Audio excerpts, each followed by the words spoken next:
You are listening to Megiddo Radio. Megiddo Radio is a radio ministry of Megiddo Films. For more, visit our website at www.megiddofilms.org.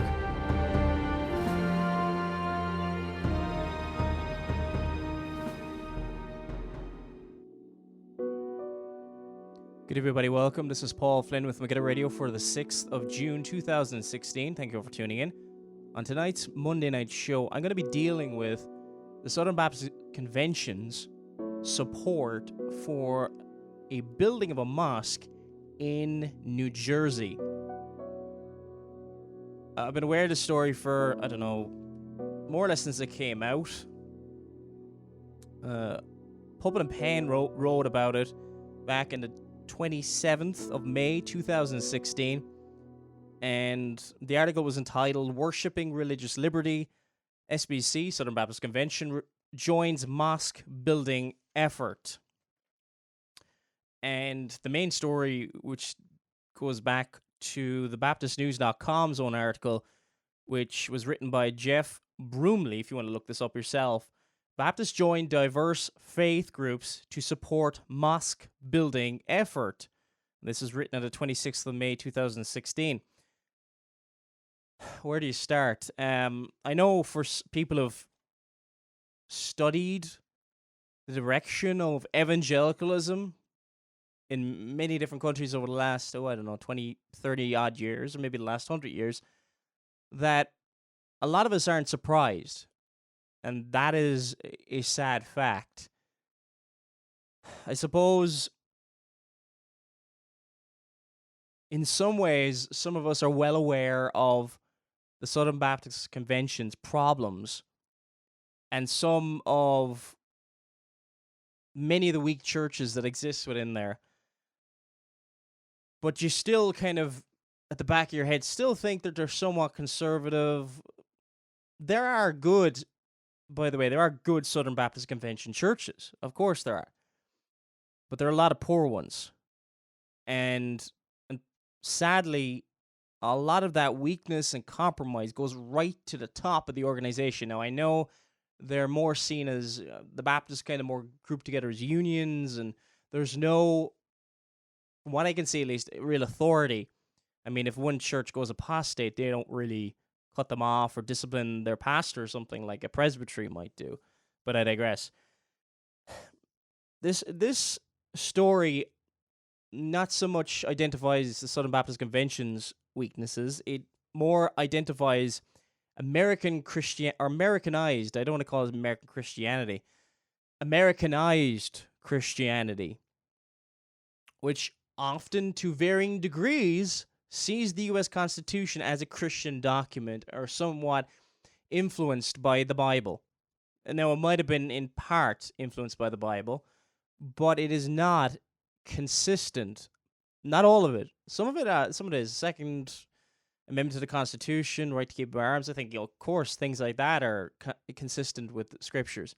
Problem is, the First Amendment to the Constitution, probably the most cherished ones, something that I would have seen before I was saved by grace to have been one of the most important things to defend in the Constitution. However, it is not biblical. There are problems with it, and there is a dark side for the person whose eyes are opened by the Spirit of God, has been regenerated. There's a dark side to religious liberty. And it bears itself out for those who believe that this is a moral right, that all people, whoever you are, whatever you believe, should have the right to worship in any way they please. Now, of course, they say, well, probably doesn't extend maybe to Satanists. Well, although I think at times there's been some articles pointing in that direction. Maybe they couldn't sacrifice a human or something like that.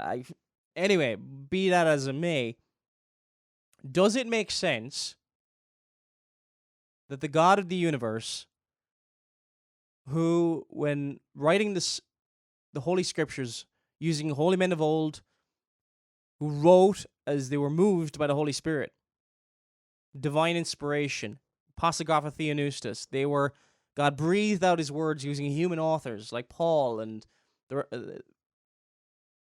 Timothy, Paul wrote to Timothy, the prophets of old. But doesn't make sense when Paul writes his letter to the Romans in Romans 13 and calls magistrates. Let's go there. Romans 13 calls judges and rulers and state government, calls them ministers of God. Does it make sense then that they can allow any kind of wickedness in the kingdom that they're associated with? It says in verse 3, for rulers are not a terror to good works, but to the evil. Wilt thou then not be afraid of the power? Do that which is good, and thou shalt have praise of the same. They're not a terror to good works, but to the evil. And just before we get on to any further, what's good? Is it according to as people think, popular opinion, secular humanism, which is really the religion of most countries in the world? That you can do whatever you want. Or is it good according to God's moral law? Not a terror to good works, according to God's moral law, summarized in the Ten Commandments. Now, from a magistrate's point of view, of course, the 10th commandment, covetousness, apart from banning things like gambling, that should be illegal. Apart from that, there's not really, you can't legislate for people's brains, but you can legislate for things that will cause covetousness, such as gambling, pornography. Well, that's covered in other commandments as well, such as lusting after another woman and things like that. People are often, Christians sadly today, they're okay with the second table of the law, but not the first table. As if God does not care. Good is not defined, or moral good is not defined by the worship of God. So you can be good without worshiping God. Again, it doesn't make sense. And I would urge those brethren who may be listening to this, who have not thought these things out, to re-examine their position. Look at what, especially the Puritans, reformers of old, not that they were always right, sometimes they had different opinions on this, but let us not think that in the state government, the magistrate can do whatever he wants and should stand up for the worship of a false god, a demonic god like Allah. Do you honestly think God is for the building of a mosque? That is the only question that should matter here. And sadly, Southern Baptists, it's not the entire convention, but let's look at this article from pulpitandpen.org. Now, this is a third paragraph down. This is in an article written by Bud Eilheim. I don't know how to pronounce his name. Sorry if in case Bud is listening. Sorry if I'm mispronouncing your name. Anyway, in this article, it says the Southern Baptist Convention, ERLC, which is the Ethics and Religious Liberty Commission, and IMB, which is their International Mission Board, have joined in with the likes of the Center for Islam and Religious Freedom, the Interfaith Coalition on Mosques, the International Society of Krishna Consciousness, good company, the Sikh Coalition, and other unlikely allies to support building a mosque. Now, even among these religions, they don't agree with each other. But I digress. According to the Beckett Fund for Religious Liberty, it says an organization in which Russell Moore, a very prominent Southern Baptist, is on the board of directors. Over 20 interfaith groups have united to push forward the agenda of the God of religious liberty in support of the mosque. Now, this whole story goes back to New Jersey, and they rightly did this, and I'm fully behind New Jersey, and I hope they do not back down. They blocked, I don't know exactly the reasons why they blocked it, but they blocked the building of a mosque in New Jersey. Now, In the other article I'm going to look at as well, which is from the BaptistNews.com, it states the denial. Oh, it talks about it all began when the Beckett Fund for Religious Liberty set out to form a diverse religious coalition to back the Islamic Society of Basking Ridge, New Jersey, in its federal lawsuit against the planning board that denied its building permit application in December. Again, I don't know why they're saying no. There could be 1,000 different reasons. I'm not aware of it. The denial followed some of the 4 years of hearings and numerous modifications to tone down overtly Islamic design elements to reassure neighbors and to conform to local architectural styles. They're not doing it because of the scriptures. They're just doing it for, that the neighbors and the people of New Jersey don't feel like they're being invaded, like the people of Sweden, like the people of Germany, like the people of, I don't know, all of Europe. But I digress. Anyway, so this Beckett Fund for Religious Liberty, of which Russell Moore is part of, the board of directors, and it says the Islamic Society sued in the U.S. District Court for the District of New Jersey, quote, a Muslim mosque cannot be subject to a different land use approval process than a Christian church simply because local protesters oppose the mosque. If this does not show you that the Bible... Okay, I think most people realize that America is not a Christian nation today. By the way, I'm not American. I'm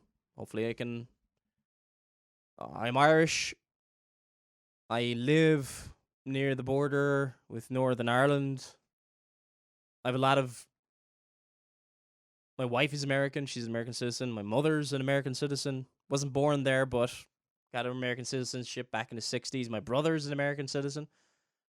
My cousins, I got lots of cousins who are American citizens. I got a lot of love.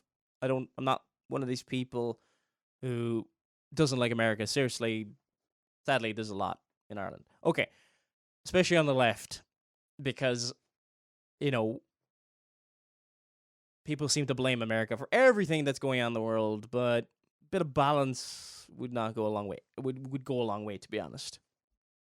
Of course, there have been mistakes, but if you held every nation in the world to that same standard, I don't think Ireland has anything to boast about either, nor do I think many nations around the world does. But I digress. Bit of a segue. Okay, so they're joining with 20 faith-based, again, I mentioned this before, Hare Krishna, Sikh, Jewish, Christian groups. And where is this in the scriptures? So you have these two Southern Baptist groups, the Ethics and Religious Liberty Commission. Why not a commission set up for, the promotion of the Word of God? Something has to be the law of the land. Are we going to say we would prefer secular humanism or a blend, a mishmash of religions to be the law of the land? Why is murder why should murder be against the law? Well, because God's law says so.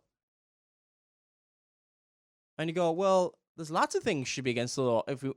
Lots of things should be against the law. Now, I am not talking about the Old Testament, the Old Dispensation given to Israel. I'm not talking about the ceremonial laws. I'm talking about the moral law summarized in the Ten Commandments. The ceremonial law has been abrogated at the cross of Christ, the rending of the temple. The temple has been destroyed. Ceremonial law is now gone. Well, that's the ceremonial law. Sorry, the judicial law, I meant to say.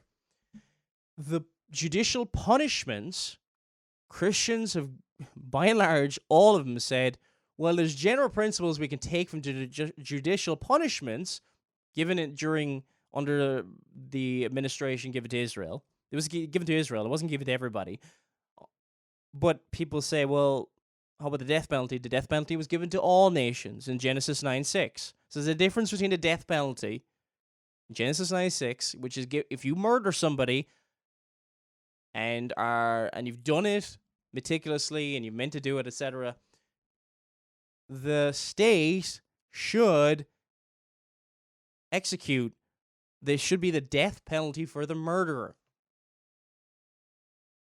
So that is given to all nations. That is obligatory. But there are the judicial penalties given to Israel that were only given to Israel and to no one else. Now, yeah, again, general principles could be taken from these. There's nothing inherently wrong about them, but general prudence on how these should be applied by the state should be taken on a state-by-state basis. That's the short version of a spiel I could give in this, but just really want to cover the story here. Also, I'm going to try and keep it to an hour today because I'm going to be on Iron Sharpens Iron tonight. As I'm recording this in the middle of the day. And keep that in your prayers. I'm going to be on with Chris Arnsom. Iron Sharpens Iron Radio.com, I think is the name of the website. But in case I'm wrong with that, Iron Sharpens Iron Radio, just type it into Google. It will pop up straight away. And that is from 4 to 6 Eastern Standard Time. If you're in the UK or Ireland, that is from 9 o'clock until 11 o'clock, if I haven't completely messed up the time zones. Anyway, so pushing forward with this story. Okay.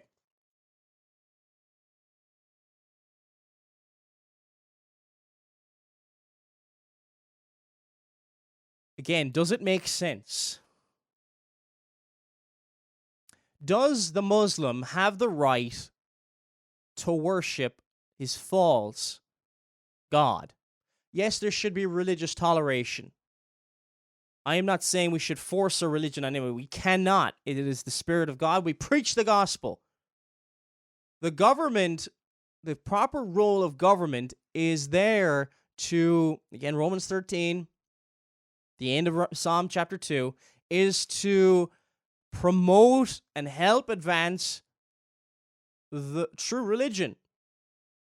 And, say, have people agreed to this kind of stuff before? Yes, they have. But I'll get into that in a while. To advance true religions, no, it is not over the church. Yes, church and state are separate. Yes.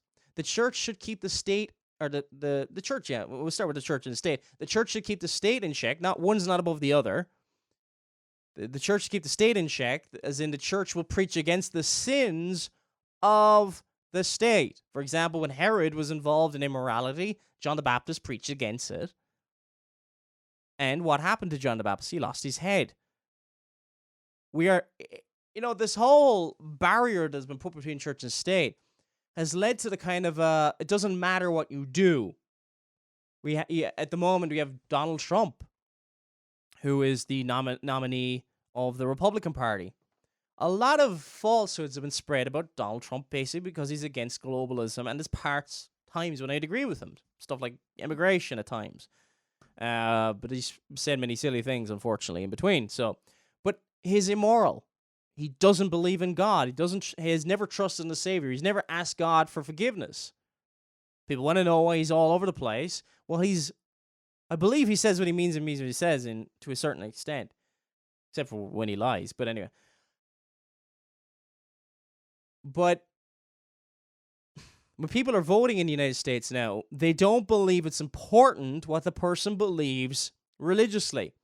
And the First Amendment to the Constitution has almost been taken for granted that it is Christian, basically based on the notion, we'll get into a little bit later on, that the Founding Fathers were Christians. Now, number one, biblically, considering the moral law, the first table of the first table, just take the first table, which people seem to cast aside when it comes to state government. First table, let's go to it actually. I want to read it so I don't make any mistakes. Quoting it verbatim. Exodus chapter 20. This is not the first time the moral law has been given. The moral law has always been there. This is the very character of God. So this was there, summarized in thou shalt not eat of the fruit of the knowledge tree. Thou shalt not eat of the tree of the knowledge of good and evil in the garden. That was the positive law added to, which basically tested the moral law. Because if they disobeyed that, they showed that Adam showed that he didn't love God with all his heart, mind, soul, and strength, and he didn't love his neighbor as himself. You could apply that to Eve, and you can apply that to all his posterity, who he brought under the curse of death. The first commandment, thou shalt have no gods before me. straight away. You're violating that by putting religious liberty above the law of God. Now, it is currently the law of the land. I understand that. And if you were going to court as a Christian, I am not saying that you say, if you've been brought up, just say you're a street preacher and somebody brings you to court and say you shouldn't be preaching that. Well, just like Paul did, he appealed. Okay, first of all, you appeal to the law of God, of course. But you can also appeal. The law of the land says that in the United States, the First Amendment, that no law shall restrict. And I'm just trying to get in front of me here. That there is freedom of religion in the United States. And that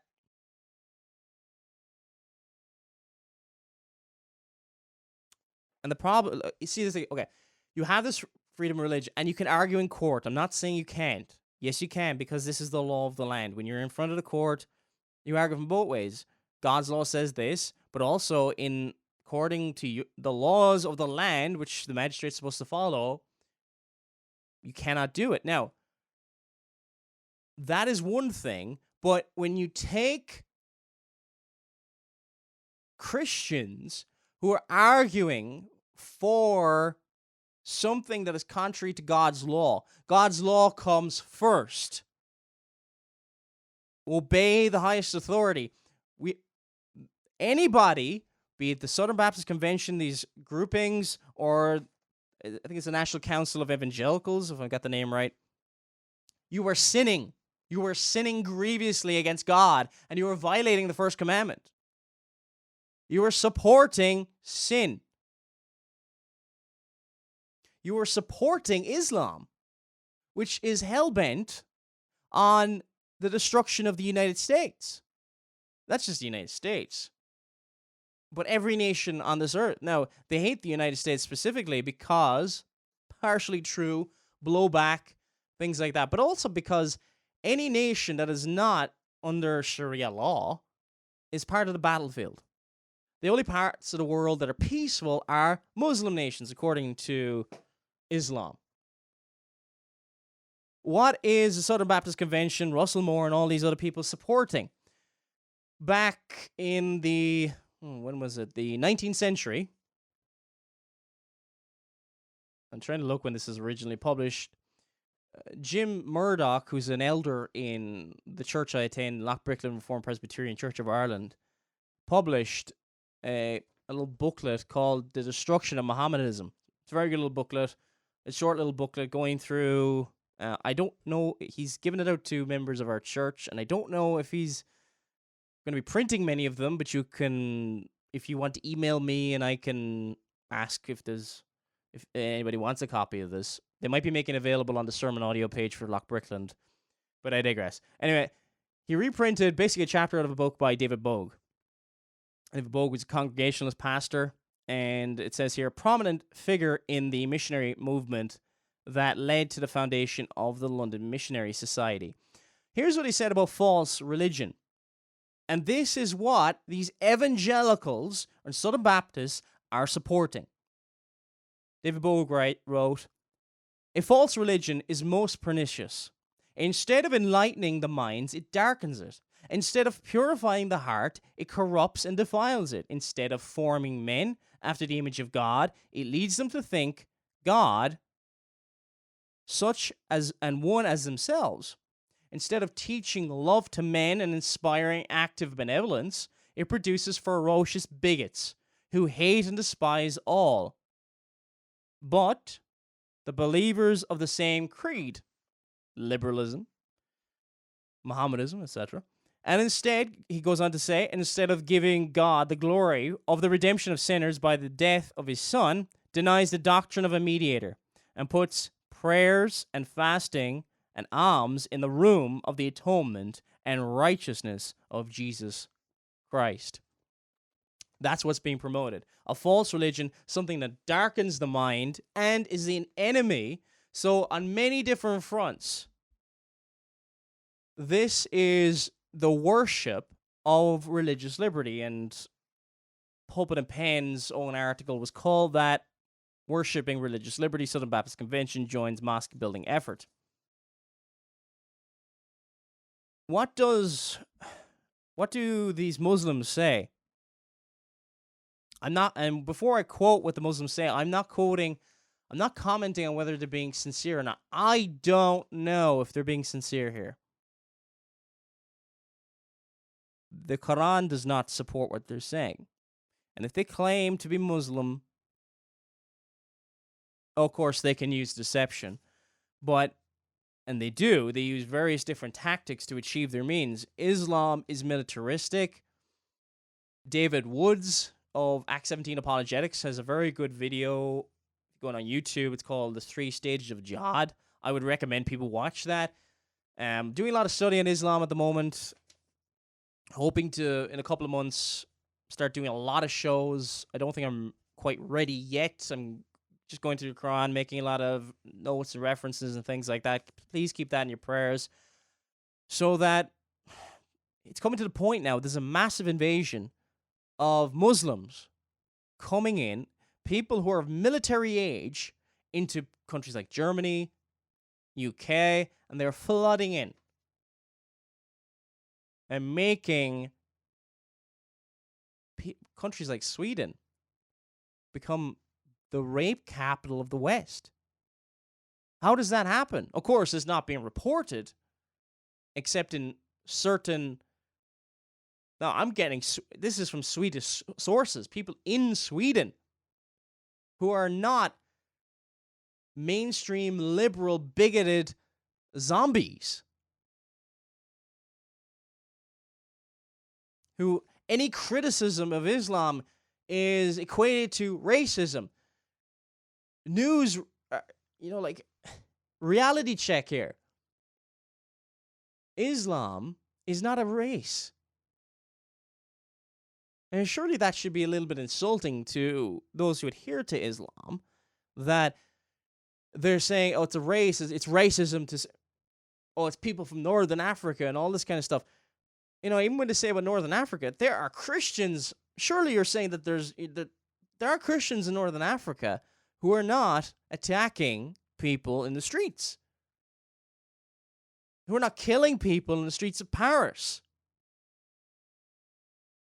So it is not about people from North Africa or even people from Pakistan. There are Christians being persecuted in Pakistan as we speak. So it's not about where they're from. It is about what they hold to and what they claim to believe. And a Muslim claims to believe the Quran. And what does the Quran state? Now, actually, I'm skipping around a little bit. But, okay, so this article from BaptistNews.com, before I get ahead of myself here, he said that the New Jersey case is one of a religious minority facing the Islamophobia prevalent in American society. Walker, this is Brent Walker, who is the director of the Baptist Joint Commission for Relgious Liberty. And he says, this is Brent Walker. Sorry, I was going to read from the Muslim source. But Brent Walker says the following: we really felt it was important to stand shoulder to shoulder with our Muslim brothers and sisters.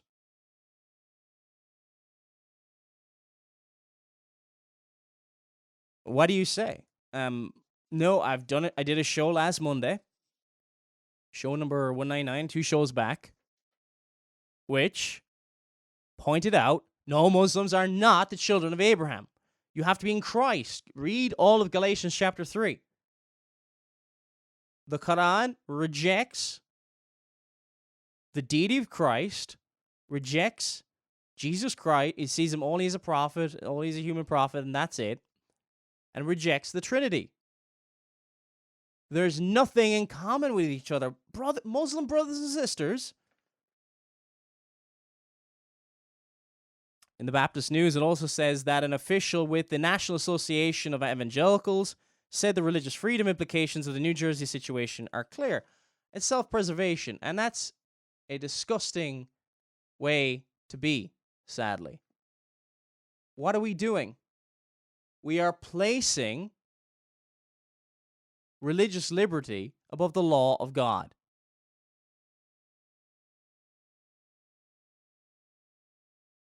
He says, quote, this is from Galen Carey, is the protection of religious freedom for all Americans that prompted the NAE's involvement, said its vice president.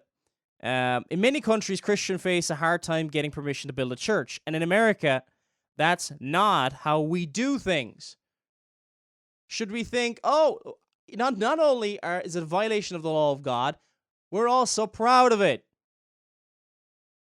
We're also happy that we have no interest in the first table of the law.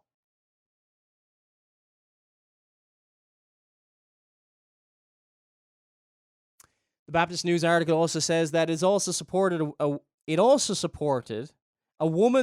Muslim woman successful Supreme Court case to wear hijab while working at Abercrombie and Finch.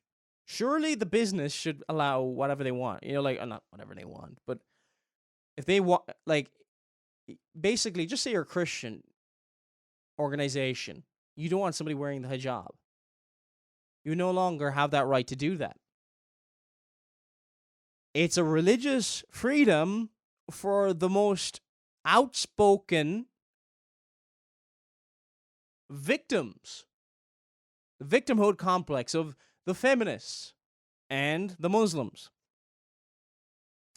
And the article goes on to say, and they have supported efforts to protect Christians uncomfortable to serve gay customers. Well, that's good.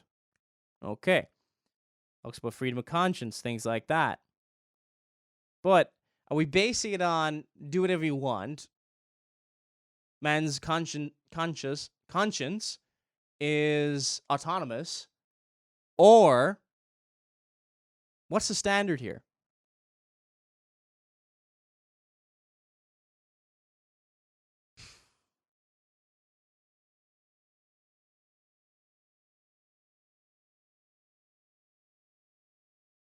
If you look at the statistics from the vast majority of Muslim countries, even the more moderate ones like Turkey, the majority, or at least a massive section of them, maybe 30%, 40%, varies from country to country, want Sharia law.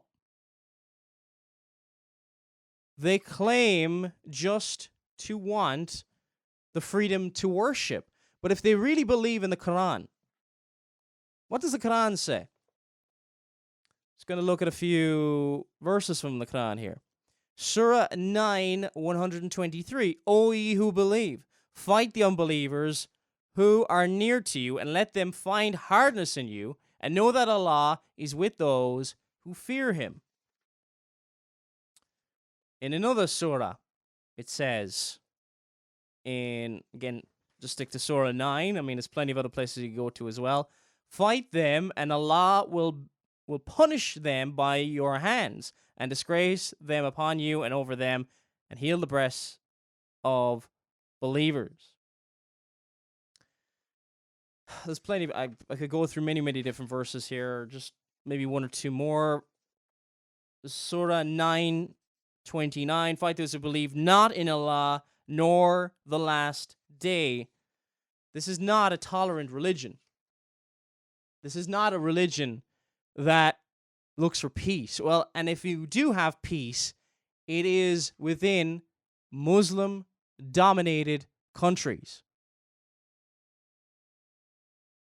It is in a country that has surrendered to Islam. And look, the Muslims disagree with each other on what this is. But it is quite clear they see Muslims are the greatest creatures, says in the Quran. It also talks about how do not take the Jews and the Christians in many, many different verses. They do not take them for friends. They are the worst creatures. They are friends of themselves. And there's all these verses talking about how they're conspiring against the Muslims. So the Quran encourages them to be paranoid about everybody's intention towards them. Now, the Christian Bible is completely different. Now, of course, the Bible points out that all have sinned and fall short of the glory of God. Our greatest deeds are but filthy rags, Isaiah 64. We are totally depraved in that we can do nothing right towards God. But that does not mean, the Bible does not teach, that everything we're doing towards our neighbor is evil and we wish our neighbor harm and all this kind of thing. You can be lost and do good towards your neighbor. However, before God, it's filthy rags because the intention was never to glorify God. Do you see the massive difference here? Islam does not look for peace. But how about when you let secular humanism become the law of the land? What takes over? Liberalism. Secular humanism. It was a very interesting article by Nicholas Kristof back in the 7th of May, 2016, who is the New York Times op-ed columnist, or one of them anyway. And he wrote an article called A Confession of Liberal Intolerance, which is very interesting. Look, even if you could argue for religious liberty, it doesn't work. When liberals take over, or Muslims or wherever else, they take over for their group. And they will, the most hated is Christianity. And Christianity is first on the chopping block. That's why the LGBT and all these other leftist groups, the feminists, and Islam join together because they hate the true God of the Bible. That's what they have in common. What on earth could the LGBT, right? Partly for gay, homosexual, and all these kind of rights, and at the same time, there's lots of different LGBT groups support for Muslims and Pakistani groups and all this kind of thing.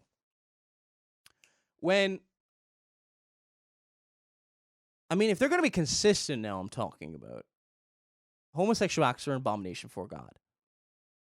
But if you're going to be consistent, in Muslim countries, there's a death penalty. They throw them off buildings.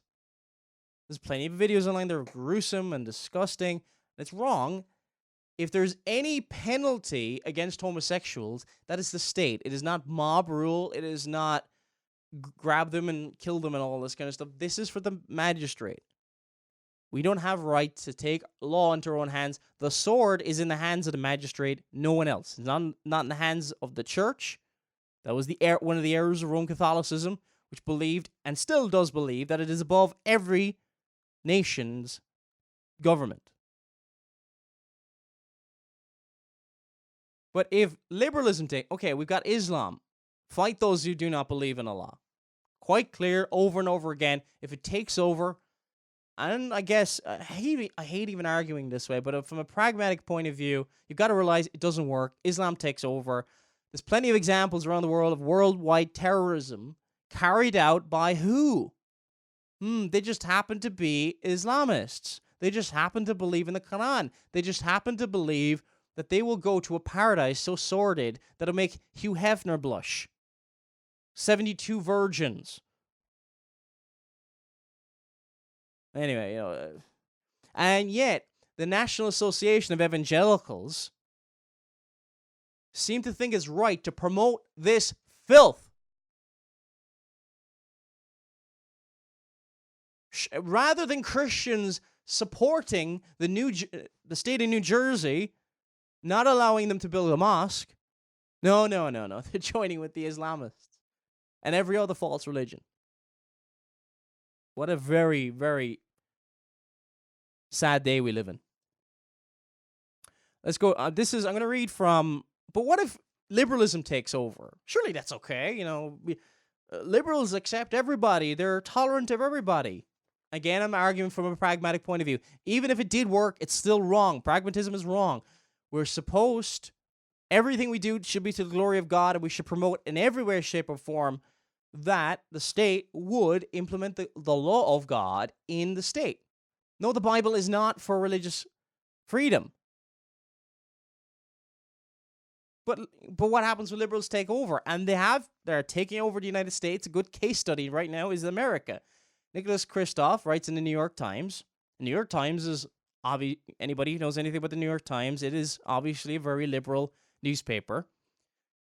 We progressives, he writes, believe in diversity, and we want women, blacks, Latinos, gays, and Muslims at the table, or so long as they aren't conservatives. Universities are the bedrock of progressive values. But the one kind of diversity that universities disregard is ideological, and religious.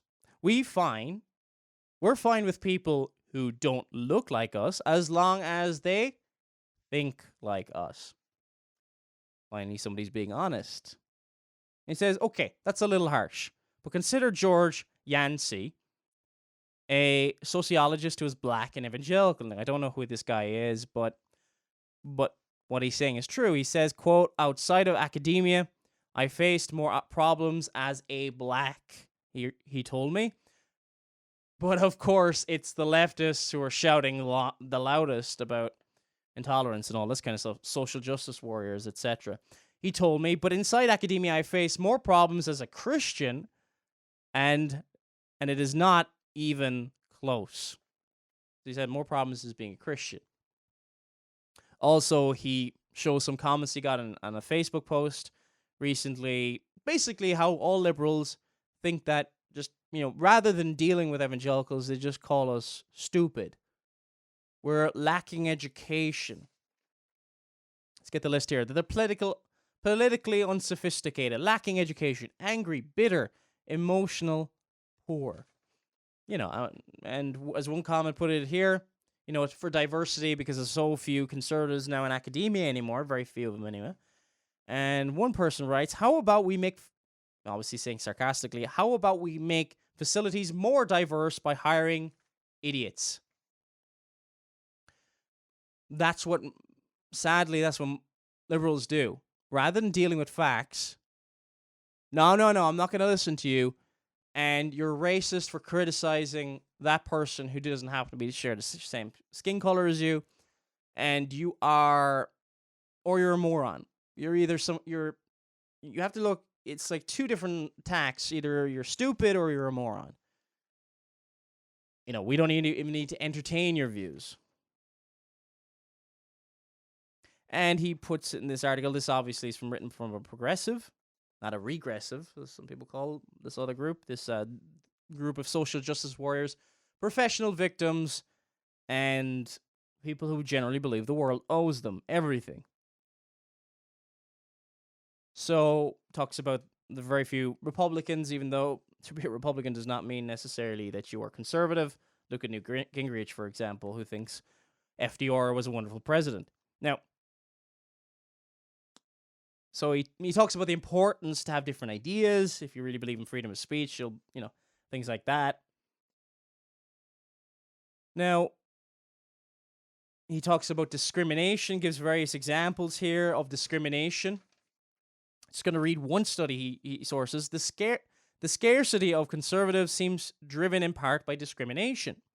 One peer-reviewed study found that 1/3 of social psychologists admitted that if choosing between two equally qualified job candidates, they would be inclined to discriminate against the more conservative candidate. And he gives example after example in other peer-reviewed studies. On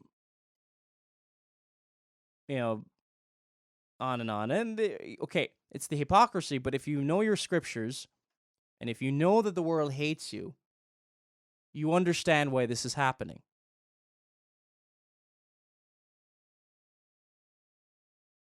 And what has happened in academia? Liberalism has taken over academia. And as the article points out, the amount of conservatives in academia, at least in the United States, has plunged. And then eventually, they educate the minds of the next generation. I think anybody can see the rank intolerance of the LGBT group. There was, I think the man was Paddy Manning. I think that was his name. He was an Irish homosexual. And I played some of his video there when I was dealing with the LGBT vote in Ireland for gay marriage, so-called gay marriage. And he was against the gay marriage bill, and he received death threats, and people hated him, and he was ostracized, and etc., because he didn't go along with the agenda. This man's a homosexual. There's no freedom of speech. It's completely a myth, as long as you agree with us. How about we look at it from the example of the American Constitution? People say, well, the founding fathers, they were Christians, were they not? By and large, no, they weren't. If you go back to the 19th century, T.P. Stevenson, the corresponding secretary of the National Association to secure the religious amendment to the Constitution, wrote, and this is various attempts that were put in place to amend the Constitution in the United States. He says there is no acknowledgement of God or of the Christian religion in the Constitution of the United States. Various other quotations here. Now, just for the sake of time, I want to keep it under an hour. But one of the most, and I've dealt with this on other shows, but just to go into a little bit more detail, because I remember the last time I talked about this issue when dealing with Mormonism, when dealing with, who was it? Oh, yeah, I was talking about Rafael Cruz. I think it was about 2 months ago, with his son. Ted Cruz was still in the campaign race. And very quickly, Thomas Paine was probably one of the oracles of the revolution in the United States. With the First Amendment to the Constitution, I think it's generally taken that, okay, all these Christians suffer persecution and they didn't want anybody undergoing persecution ever again. It's not a right idea, etc., and so on, because they were Christians, were they not? Thomas Paine, and it was said of Paine, I think this is on, John Adams, for example, was known for saying, without the pen of Paine, the sword of Washington would have been wielded in vain. John Adams. Without the pen of Paine, these ideologies, his philosophy, the sword of Washington would have been wielded in vain. So, and in the Age of Reason, Thomas Paine wrote, and it's sad that I have to read this, but whenever we read the obscene stories, the voluptuous debaucheries, the cruel and torturous executions, the unrelenting vindictiveness, and which more than half of the Bible is filled, it would seem more consistent that we called it the word of a demon than the word of God. It is a history of wickedness which has served to corrupt and brutalize mankind, and for my own part, I sincerely detest it. Thomas Paine. And you might say, okay, that's just Thomas Paine. And he goes on, and he's blasphemous, right? Back and forth. And I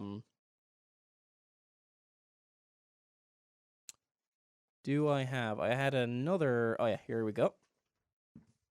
I think I have so many pages in front of me, and I always regret it whenever I do this because I can never find what I'm looking for. So, Chris Pinto on noiseofthunder.com, I think that's his name, his website, did a number of very interesting articles back in 2011 when a movie came out covering the history of America. And anyway, I would recommend read some of his articles. They're very, very good on dealing with some of the founding fathers of the United States. But it's said by David Barton, who's rabidly ecumenical right now, joining hands with people like the Mormon on the Blaze. Can't believe it. Glenn Beck. It's amazing when you forget the most obvious name sometimes. Glenn Beck. Anyway, I think everybody knows who Glenn Beck is. Anybody a bit aware of, how would I put it, American media knows Glenn Beck is a Mormon. Mormons believe very, very quickly that if you're a good Mormon, eventually get your own planet, and they have a debaucherous view of heaven, and that you can become your own god. It's Luciferianism. And they also believe that Jesus is the spirit brother of Lucifer. You know what I mean? Anyway, so was John Adams a Christian? No, he was a Unitarian. He denied the Trinity. David Barton selectively quotes from some of his letters at times. Thomas Jefferson, was he a Christian? No, he cut out parts of the Bible, and the Thomas Jefferson Bible is still available, I think, in some museums, and he quite clearly detested the Bible. George Washington's probably the best example of somebody who can make an argument for. Just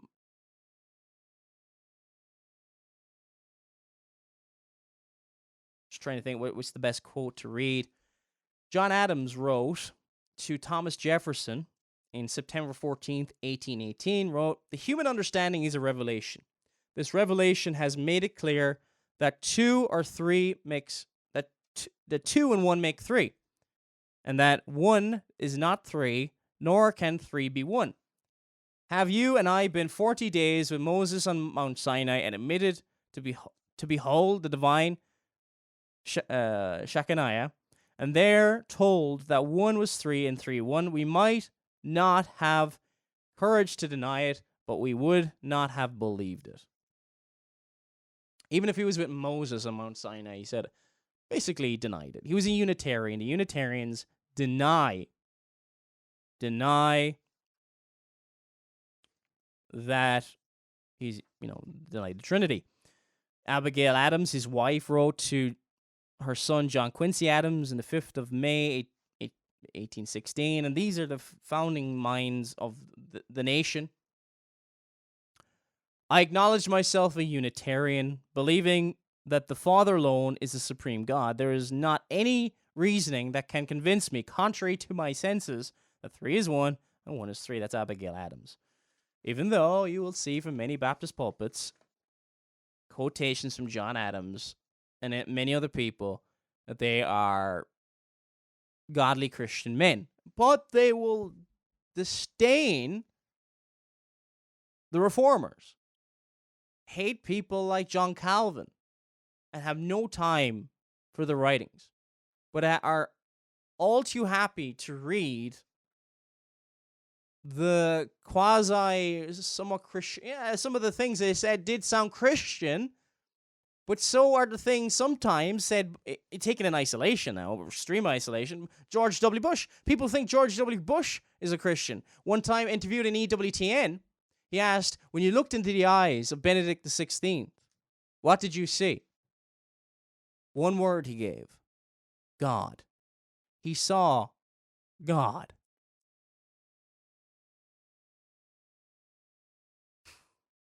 The man is not a Christian.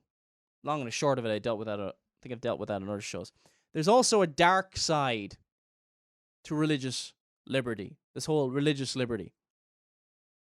It is being used right now by the Muslims. It's been used by the Roman Catholics for a couple of hundred years in the United States in order to gain the ascendancy to come in, and eventually when they are in control, in power, then change it in order that no one else has religious freedom. I'm just going to... two things I want to leave you with before we finish up. And remember, Lord willing, people will be listening to this before the Iron Sharpens Iron interview that I have tonight with Chris Arnsom. That is from 4 to 6 Eastern Standard Time, from 9 to 11 in Greenwich Mean Time, which is anywhere in the UK and Ireland. In an article written by J.C. Ryle in The Churchman in 1880, it's called, if you want to read the full thing, it's called James II and Seven Bishops. And he was talking about the bringing in of religious liberty during the 17th century. Now, long story short, there was a time when Roman Catholics were not allowed into power. He comments that this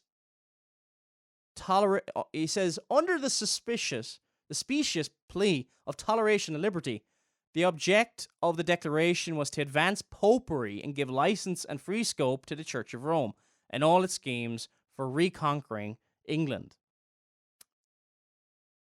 Skipping on a little bit, if they yielded to the king's wishes and read the declaration, they would be assisting the propagation of popery. The liberty James II, wanted them to proclaim was neither more or less than indulgence to the Jesuits and the whole Church of Rome. Sadly, today, you read something like that, oh, Jesuits, conspiracy theories, this is history, folks. This is history. This went on. Christians wrote about it. Ryle, Spurgeon, many people in the 1800s, 19th century wrote about it. But in the last 50 years, anything dealing with these subjects, oh, it's just conspiracy theories. If you want to model what can a nation aspire to do? Follow the laws of God, and it should always aspire to do that. In the Solemn League and Covenant of 1644, the kingdoms of Ireland, Scotland, and England, all of the United Kingdom, what is now known as the United Kingdom, came together in various different points of positions of power and in church and the state, and they came together to agree to the following. And I'll quote little bits of it, but look up the Solemn League and Covenant. There's plenty of copies, I think, of it online. One part of it says, part 1, that we should sincerely, really, constantly, through the grace of God, endeavor in our several places and callings, the preservation of the Reformed religion in the Church of Scotland, and in doctrine, worship, discipline, and government against our common enemies, the reformation of religion and the kingdoms of England and Ireland.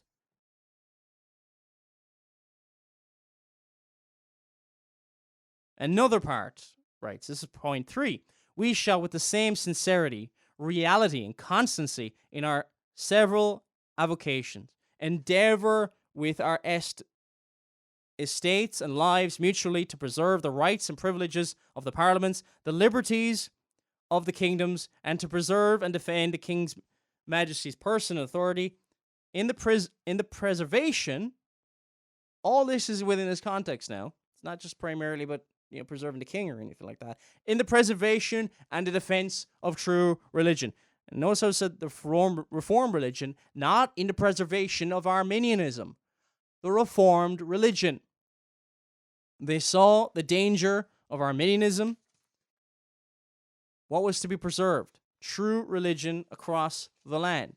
You may say, oh, well, that's not Christianity. Show me from your Bible. What is good, that which is according to God's word. What is evil is contrary to God's word. And we have people championing, without consulting the word of God, it seems, causes that promote the worship of a false religion, a false God, a false form of worship everywhere. And we expect God to bless that. We expect God to be happy with that. Whatever way you slice it, this idea of religious toleration, it doesn't work pragmatically, and it's not honoring to God. As Samuel Rutherford once said, duties are ours, consequences are God. May we not become pragmatists, regardless of how we think and we should never limit what we think God can do. But the duties are ours. We should obey God and leave the consequences up to Him. He is in full control. And whatever sphere, whether it's small or great, trust Him and Him alone. This has been Paul Flynn. Talk to you again soon.